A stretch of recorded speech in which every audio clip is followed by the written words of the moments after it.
پاکستان کے لیے کتنا کوئی مشکل ہو سکتی ہے خدا نخواستہ اس جنگ سے، اس کے اوپر روشنی ڈالیے گا ڈاکٹر صاحبہ۔ دیکھیں، اس وقت ہمارے لیے دو طرح کی مشکلات پیدا ہو سکتی ہیں اور جس کے لیے ہمیں بڑے سوچ سمجھ کر اس پہ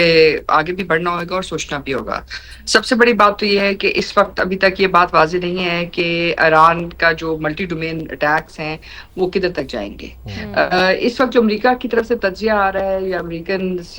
جو عسکری جو آپ کو انالیسس نظر آ رہے ہیں، اس میں ان کا خیال یہ ہے کہ شاید امریکن بیسز کے اوپر ایران حملہ کرے گا، لیکن میرے خیال سے ایران جو ہے اس وقت امریکہ کو اس جنگ میں شامل نہیں کرے گا، لیکن شروع میں وہ ڈرونز اور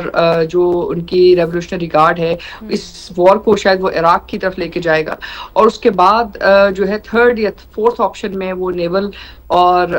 جو میزائل فورس ہے اس کو استعمال کرے گا۔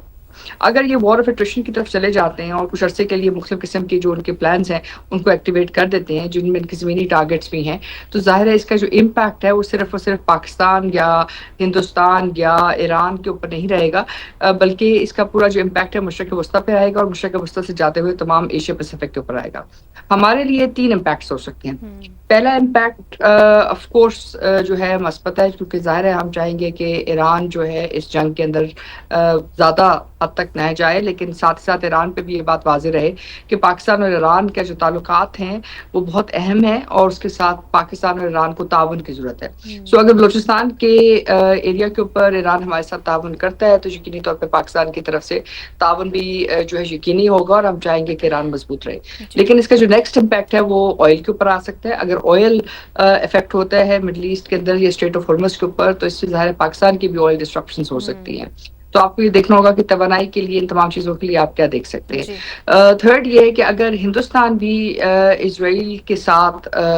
مطلب شامل ہوتا ہے جنگ کے اندر تو اس کا بھی ایک امپیکٹ ہے جو آپ دیکھ سکتے ہیں کہ آپ کتنی حد تک جانا چاہیں گے اور کیا کریں گے۔ اور آخر میں لیکن سب سے بڑی بات جو ابھی تک کسی نے بات نہیں ہو زیادہ بات نہیں ہو رہی ہے وہ جو ہے ریڈیشن افیکٹس کا ہے۔ یہ جو ننتاز فیسلٹی کے اوپر اٹیک کیا گیا اسرائیل کی طرف سے، یہ ایک ایٹمی تنصیب تھی۔ اس کا مطلب یہ ہے کہ یہاں سے ریڈیشن اور ریڈیو ایکٹیو مٹیریل یقینی طور کے اوپر ریڈیشن لیکیجز ہوئی ہوں گی، اور کلائمیٹ چینج کے تناظر میں تو یہ انتہائی اہمیت کا حامل ہو جاتا ہے یہ فیکٹر۔ بالکل درست بات ہے۔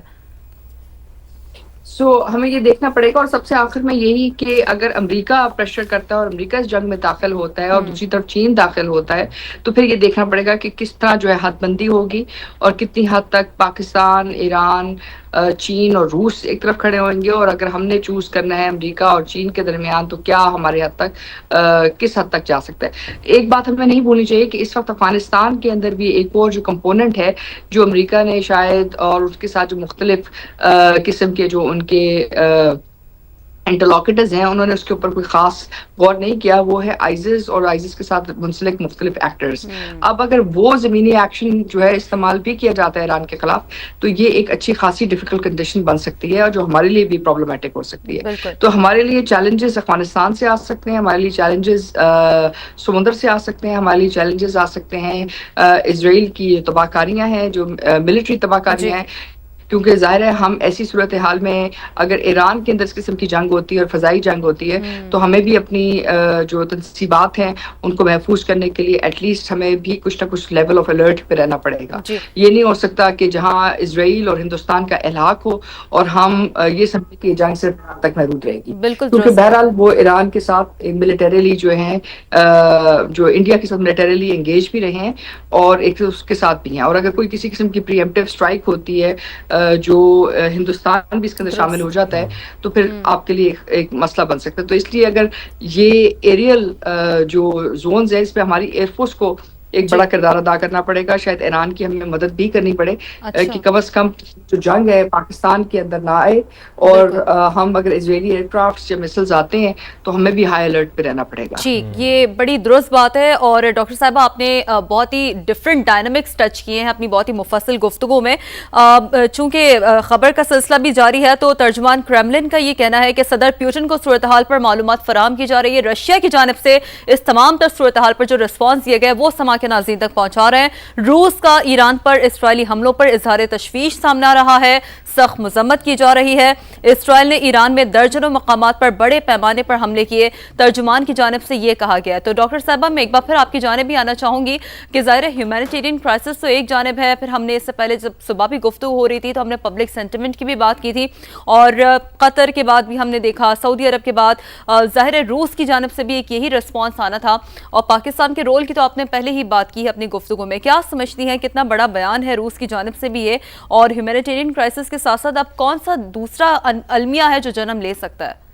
دیکھیں ہیومینٹیرین کرائسس تو ہے، اس میں تو کوئی شک نہیں ہے، اور ایران کے اوپر آج دن سے نہیں ہے، تب سے جب سے سینکشنز لگائی گئی۔ جی جی جو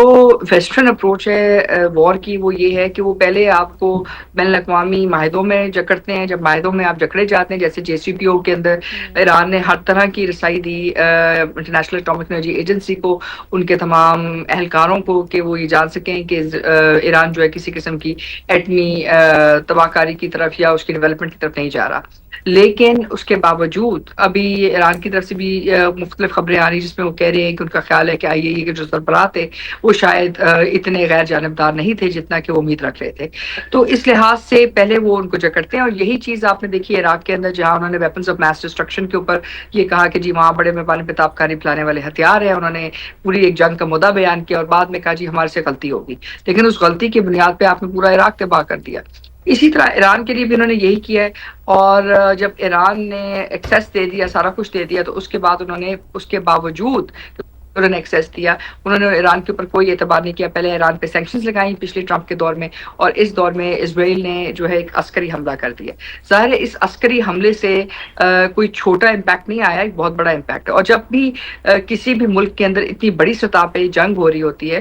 تو آپ کے لیے بھی وہ خطرے سے مطلب خالی نہیں ہوتی، کیونکہ ایک تو اس کی تباہ کاریاں، دوسرا یہ کہ اگر یہ وار ایکسپینڈ کرتی ہے تو یہ ایکسپینڈ کس طریقے سے کرے گی؟ یہ اسی ڈومین میں کرے گی جس ڈومین میں دونوں کے پاس طاقت ہے۔ ایک تو غیر روایتی عناصر میں، اسرائیل اپنی انٹیلیجنس کو بھی یوز کرے گا، غیر روایتی عناصر کو بھی یوز کرے گا، امریکہ بھی کرے گا۔ دوسرا یہ کہ مسل اٹیکس اگر کنٹینیوس ہوتے ہیں تو آپ کی ایویشن انڈسٹری افیکٹ ہوتی ہے، ایئر فورس مطلب آپ کی آن ہائی الرٹ رہے گی، کیونکہ یہ ممکن نہیں ہے کہ آپ کی سرحد میں اتنا کچھ ہو رہا ہو اور آپ بالکل اس کو مانیٹر نہ کریں، یا آپ ہائی الرٹ پہ نہ رہیں، یا آپ اپنی تنصیبات کو زیادہ مضبوط یا محفوظ نہ کریں، کیونکہ بہرحال ہم اپنے دشمن سے بیان المرصوص کے بعد مطلب پوری طرح جو ہے ہم ان سے چکانا رہنا ہمارے لیے بہت ضروری ہے، کیونکہ دشمن کسی بھی سطح سے کہیں سے بھی آ سکتا ہے۔ اور اس کے ساتھ ساتھ سب سے آخر میں لیکن سب سے بڑی بات یہ ہے کہ اگر یہ ملٹری کانفلکٹ ایکسپینڈ کرتا ہے، ایران جو ہے بہت عقل مندی سے آگے بڑھے گا، کیونکہ اگر تو وہ UAE کے اوپر جو امریکن بیس ہے جو UAE میں ہے، اگر اس پہ اٹیک کرتا ہے، یا بحرین کے اندر جو UAE کی بحرین کے اندر اگر اٹیک کرتا ہے جو امریکن بیسز ہیں، یا جو ان کی آف شور کیپیبلٹی ہے جہاں وہاں ان کی بیسز ہیں وہاں کرتا ہے، تو تقریباً ہر بیس پہ تقریباً 8 سے 9 ہزار امریکن افواج ہیں۔ اب اگر یہ یہاں کرتا ہے تو اس سے پورا مڈل ایسٹ جو ہے کولیپس کر جائے گا۔ اس کا مطلب ہے UAE کولیپس کرے گا۔ اگر UAE کولیپس کرتا ہے، ایک بھی میزائل اٹیک جاتا ہے ایران کی طرف سے اور وہ کولیپس ہو جاتا ہے، تو اس سے کیا ہوگا؟ جو انتہائی جو ریفائنری ہے اور جو بین الاقوامی ٹریڈ ہے وہ کولیپس کر جائے گا۔ تو ایران کے پاس جو نیٹ افیکٹ ہے فار گلوبل ڈسٹرپشن وہ بہت زیادہ ہے، اور یہ کوئی چھوٹی چیز نہیں ہے۔ اس کا امپیکٹ ابھی ہم سوچ نہیں رہے ہیں، ہمارے پاس اس کا امپیکٹ نہیں آ رہا۔ ان کو اسٹریٹ آف ہارمز بند کرنے کی ضرورت نہیں ہے۔ ایک میزائل اٹیک اگر امریکن کسی بھی بیس کے اوپر ہو جاتا ہے جو مشرق وسطیٰ میں ہے، تو اس کا نیٹ افیکٹ کیا ہوگا؟ مطلب سعودی عربیہ کے لیے باوجود اس کے کہ ان کے پاس زیادہ دفاعی ہتھیار ہے، سارا کچھ ہے، وہ ہوتی سے کوئی کامیاب لڑائی تو نہیں لڑ سکے۔ مطلب بہرحال آخر میں مذاکرات کرنے پڑے، اور اسی طرح ایران کی جو طاقت ہے وہ غیر روایتی عناصر کے اندر بھی ہے۔ تو یہ ایک کمپلیکیٹڈ سچویشن بن سکتی ہے، اور عسکری طور کے اوپر ریجن کو بڑے آسانی سے اس کے اندر پل کر سکتی ہے۔ ابھی تو UAE نے کہا ہے کہ جی ایران کے خلاف جو اٹیک ہوا ہے وہ بہت خطرناک تھا اور ہم اس کی مذمت کرتے ہیں، لیکن حقیقت تو یہ ہے کہ اس وقت وہاں امریکن فورسز ہیں۔ حقیقت تو یہ ہے کہ وہ ابراہیم اکارڈ کا حصہ ہے۔ ابراہیم اکارڈ کا حصہ ہونے کا مطلب یہ ہے کہ وہ اسرائیل کے ساتھ ایک معاشی معاہدے میں ہے، اور یہ تمام چیزیں ظاہر ہے جنگ کے اندر کیلکولیٹ بھی ہوتی ہیں، ان کا امپیکٹ بھی ہوتا ہے اور چوائسز بھی بنتی ہیں۔ لائک ٹارگٹ چوائس بہت ایکسپینڈڈ ہے ایران کے لیے۔ صرف جو ایران کا ایشو ہے وہ یہ ہے کہ وہ اپنی لیڈرشپ کو محفوظ رکھ سکیں، کیونکہ اس وقت ان کا جو سب سے بڑا ایونٹ ہے وہ باہر یہ لمبی جنگ یا اس کے مد مقابل کھڑا ہونا نہیں ہے. ان کا سب سے بڑا چیلنج یہ ہے کہ جو اس وقت ان کی جو انٹیلیجنس فیلئرز ہے انٹرنلی, ان کو وہ ریپ اپ کریں. وہ دیکھیں, کیونکہ اگر وہ ریپ اپ نہیں کرتے ہیں اور ایران کی ملٹری لیڈرشپ کانسٹنٹلی جو ہے مطلب ٹارگٹ ہوتی رہتی ہے, تو پھر شاید ایران کولیپس کر جائے گا.